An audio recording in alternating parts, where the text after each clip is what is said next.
Hey folks, welcome back. And we're going to do a bit of a reaction video today because, well, news was slow over the weekend. In the meantime, I found this article on Upgraded Points. It is titled, Where Are the Mid-Tier Flexible Reward Currency Cards? And it feels like just a thinly veiled letter to Chase explicitly, although they do highlight Chase, American Express, Citi, and any other credit card issuers. Now, they're lamenting the lack of option between 95 and, say, I don't know, $795 or $895 in terms of the most recent refreshes to the Chase Sapphire Reserve and the American Express Platinum card. Now, I do think Amex is a little bit better situated in the mid tier, and I'll come back to that probably. But it feels like this is a direct thing at Chase. Now, Citi has the Citi Strata Premier and the Citi Strata Elite. The Elite is brand new. The Premier had a minor, you can barely call it a refresh last year, where they just added back on some travel protections and made the 3X gas category 3X gas and EV charging. Citi just re-entered the 595 space. So I don't know that while there's a gap between 95 and 595, I don't know that Citi is going to be able to step in with a $250 to $500 card necessarily to fill the gap. Now, Capital One has the $395 Capital One Venture X, and they have the $95 Capital One Venture. I don't think there's room for a card in between, but there could be potentially like room for a non-travel specific card that has some travel perks type thing, although I don't necessarily think that's the best idea. There is room for something in between, and that is like the rumored Saver X card that might come out, the X version of the Saver. How likely is that? I don't know. We did see surveys go out for a higher tier Saver card a number of months ago. Typically, those go between 12 and 18 months. They could be a little bit quicker. Who knows? And then Wells Fargo just has a $95 card, and we're anticipating their higher tier card. Maybe there's something in between that they could look at, but eliminating Citi, eliminating Capital One, and eliminating Wells Fargo, now the question is, there's something in, like, for Chase, there's nothing currently between the Sapphire Reserve and the Sapphire Preferred. For American Express, there's two paths they could go down between the American Express Green and the American Express Gold toward the end. Now, dear Chase, American Express, Citi, and any other banks that want to listen to a credit card writer, shopper, and millennial consumer, where are your mid-tier flexible reward cards? No, I don't want another card with an annual fee of $95. I have a few of those already. I don't want a card with an $895 annual fee or a $795 annual fee. That's too much. I want one in the middle that offers a wide variety of useful and flexible benefits, not another co-branded card where benefits only apply within a single program. While I don't need a coupon book, I appreciate perks and statement credits that add real value to my life, such as travel credits or lounge passes. I don't need another global entry fee, shopping credit, or lifestyle credit. I don't care about incremental credits for DoorDash, and I definitely don't need a Peloton. Chase Marketing hurt this person quite a bit. When I hand over my $250 to $500, I'd love to get some flexibility with my perks, as choices give me, as a consumer, some power. Weirdly, credit card companies don't care about giving customers power. That's why they're going the way they're going. They go into their experience with reward cards. They have had the Sapphire Preferred since 2009. They upgraded to the Sapphire Reserve when it came out. There was a luxury, priority pass lounges, all of that. We've seen the rebrand and the annual fee go up to $795. Transformation on the Platinum card. They've noticed they downgraded to the American Express Green card, mirror finish Platinum because clicks. I don't know. And then they do highlight that they think that the refreshed Amex Platinum card is a better deal now than before, but it's simply not what they're looking for. So there's practically no transferable rewards mid-range cards. I didn't address my letter to Capital One because they're the only one of the banks that currently offering a mid-tier flexible reward cards. That's the Venture X rewards card, except the Venture X labels itself as premium, but they're priced out of premium right now because the market has moved away from them. So it's really hard to... They've fallen into mid-tier by accident, not because they planned to be mid-tier. Like, the tier has gone up and Capital One has yet to respond. So I don't know if you want to call the Venture X a mid-tier card.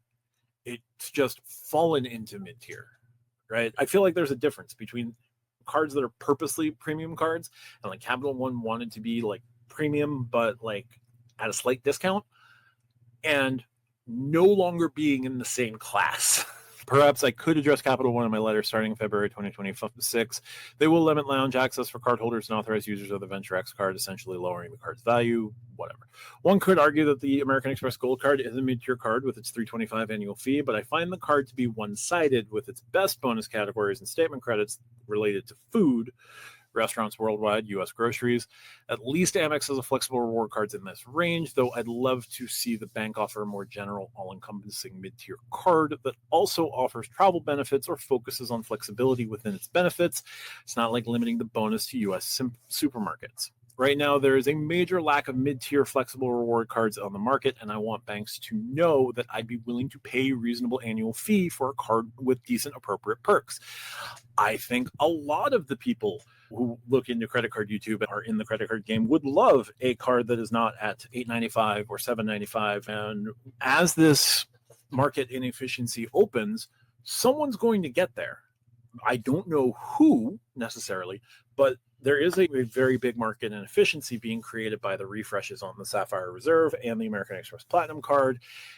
To some extent, the Gold card. Again, I'm going to come back to the Gold card in a little bit. Now, they highlight annual fees that they're willing to pay. They're willing to pay approximately between $200 and $550. The high end of that used to be the annual fee for a luxury card, with premium card annual fees now going up to $900. The $500 range actually feels doable in 2025 for the right perks, though a lower annual fee is just as welcome.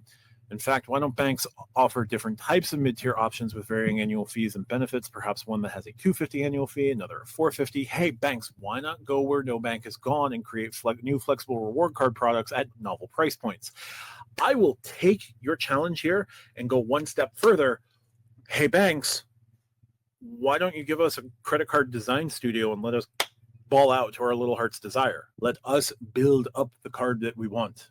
Give me a card studio, or give me a variety of mid-tier cards. I will take either. I would prefer the studio. I want to go further than this, but point taken. Their dream credit card perks. This got me thinking, what credits, perks, and bonuses do I value in a credit card? If I could design a mid-tier card, what perks would I want? Choice is one of the most important factors here, something banks could take note of even for premium cards. Chase, dear Chase intern, American Express, dear American Express intern, Wells Fargo. I hope you have an intern to get dedicated to this. Capital One, Bilt, etc. Take note. Anyway, not every credit card user is the same, and appealing to a larger market by offering customers the possibility of selecting the benefits right for them means the card could be the perfect fit for a lot of people, not just some. As a customer, I feel respected and empowered when given the option to choose, as if the brand is listening to me and has my best interests in mind. Give me a studio. Let me design the card I want for me. I will pay you for these things. Choice of hotel elite status. I'd love to decide which hotel I'd like to have low level or mid-tier level status with. Brands like Marriott, IHG, Hyatt, Hilton, and beyond. Yes, I would love that too. I understand that the company, that the bank specifically can't go much further than their transfer partners, but hey, Bilt has all the major U.S. transfer partners for hotels. Citi has Choice and leading hotels of the world, and Wyndham, and I prefer hotels. Status amongst those would be great. Like, even if you're working within the parameters of what you offer in terms of transfer partners, like Chase would be able to give us Marriott Gold, Hyatt Discoverist. What's the other one? IHG Platinum. Amex can give us Choice Platinum, and they already give us Marriott Gold and Hilton Gold. Give those on a mid-tier type card. That would be swell. Citi, whatever, Wells Fargo, come to the game ready to play, and maybe I'll shout you out more. Travel credit. I love the annual splurge credit on the new Citi Strata Elite. One could argue that this card teeters between mid-range and premium with its $5.95 annual fee, though I'm going to classify it as premium. Okay, so they had a hard $550. That's fair. I still think the splurge credit's a bit of a gimmick. You do you. It allows them to choose between a few brands for a $200 credit. They chose American Airlines, although my other options weren't airlines but Best Buy and a few other brands. Along with that, if issuers want to offer statement credits used with their respective travel portals, don't limit me to just hotels or flights. Let me use the credit for whatever travel I want on the portal. The VentureX $300 credit coupon is the perfect example of this.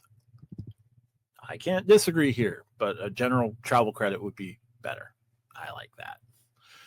Choice of bonus point categories. Let the consumer choose their bonus categories based on their needs, such as groceries, restaurant, dining, travel, gas, and beyond. I'd love to see issuers offer at least 3x or 4x per dollar spent on their top 2 spend categories, for example. Again, cannot agree more. I like the idea of choosing your bonus categories too. I like the idea of building the card I want. Let's get there.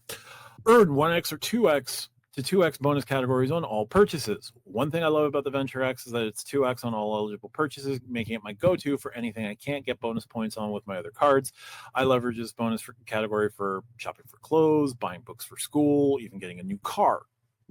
Again, I don't disagree. I think any card, mid-tier card that would be like at base 1.5x, would be fine. Like on a $500 card that gets you hotel status, a travel credit, and gets you select a number of airline passes, I can't disagree with a 1.5 base in any way, shape, or form. Like lower tier cards coming in at 2, cool.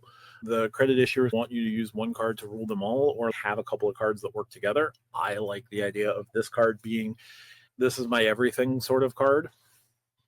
It's got a couple of options, but like my upper tier card also does one or two things very well. This card is more for the everyday traveler. So I don't think that this is necessarily a bad thing. So earn 1.5 to 2 on all spend. You've got the $95 Fairwinds card that gives you 2x as a base and then 5x travel and theme park tickets. So you can do $95 card, 2x base everything, and have other multipliers available to you. The Emergy Bank, the Zion Bank, their reserve card, it's a Visa signature. It is 3x on travel, I think 3x on dining, 2x on everything else. Like, it is a really nice sort of replacement for the Sapphire Reserve, although it's the exact same annual fee as the exact same old annual fee as the Sapphire Reserve. And it's not available across the country, but the Zion's Bank Reserve card is one that's I want to say it's 3x travel and dining. I'm doing this off the top of my head, but it does have a 2x floor, right? There's an ability to do with enough of an annual fee to do this. Our upgraded points writer fantastically points out, earn 1.5, let them choose their bonus categories. I also like the idea of 3 or 4x on the top 2 spend categories. That would be useful. They'd like anywhere from 4 to 8 lounge passes per year, either for Priority Pass or another lounge network. I would say Priority Pass just to be safe. Include Priority Pass restaurant. This card, if you are flying 4 times a year, that's 4 round-trip flights for yourself. Now, if you're flying with your family, depending on a family of 4, that's 1 round-trip flight. Given that the average family of 4 probably only is able to do 1 major flight a year, this could work. Each pass would ideally be for 1 person and 1 entry, which would give me the flexibility to bring my family in with me or use those for myself if I'm traveling alone. Exactly. Anniversary bonus. They're a busy working mom. Don't make them call and ask for a retention offer. Instead, follow Capital One VentureX lead. Give them 10,000 miles to renew the card at renewal of the card. This makes things easier on the customer and builds a loyal customer base. Yep. Can't disagree there. No foreign transaction fees. That would have to be standard on any mid-tier sort of card. Lots of 1-to-1 transfer partners. Don't come at me with a 5-to-3 transfer ratio. It's depressing. I want more options to transfer to airline and hotels at a 1-to-1 ratio. They are calling out Capital One while heaping praise upon Capital One. I'm here for it. This keeps the card flexible and valuable to me, even when programs devalue their points and miles. Then they reach out to their colleagues, choice and flexibility, value, etc. banks. But they conclude, with banks should shake up the market and give us something new. Banks could go where no other credit cards have gone. Prices can be great, but the added cost of daily insurance wipes out the difference, they say. I couldn't have said it better than Juan Ruiz, another senior editor and content contributor for Upgraded Points, who would love to see a card that shakes up the market. Their sweet spot for a mid-tier annual fee card is $350, which he'd happily pay if the value lined up. He says, I'd like to see a card offering flexible redemptions. Got to have transfer partners, a high fixed earning rate, like 3 or 4x on everything instead of scattered bonus categories. That's a pipe dream. That's never going to happen. Milestone benefit after hitting a certain amount of spend, a companion pass, extra lounge passes, or a travel credit with an airline or hotel. Best you can get there is a travel credit with a airline or hotel. Travel perks like lounge access. Your best bet is passes. Basically, a card that crushes everyday spend but gives you legit travel perks. You're not going to see 3 or 4 on everything, but at 350, you could definitely see 2 and then 1 or 2 elevated categories for sure. So there you go. They give their final thoughts. They're looking for a new mid-range product with flexible choices for reward categories, credits, and perks, complete with a mid-tier annual fee. I'll just be here waiting to spend my money. All right. So I largely agree with this. I do think that there is a market inefficiency, and I think that banks would be best served to start to cater to that market inefficiency. I don't think they've identified that the market inefficiency is there yet because they haven't seen a vast swamp of downgrades from the Sapphire Reserve.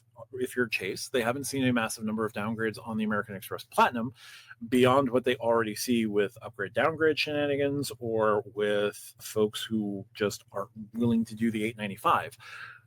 But they're also pretty generous on the American Express side where like that 895 isn't kicking in until next year. So you're getting a full year to triple dip on things. Amex knows how to play this game to keep their customers happy. Chase is stumbling to learn this game to keep their customers happy. Citi is brand new back into the premium spot. I don't think there's any way to do a mid-tier card because that mid-tier card would immediately cannibalize the Strata Premier.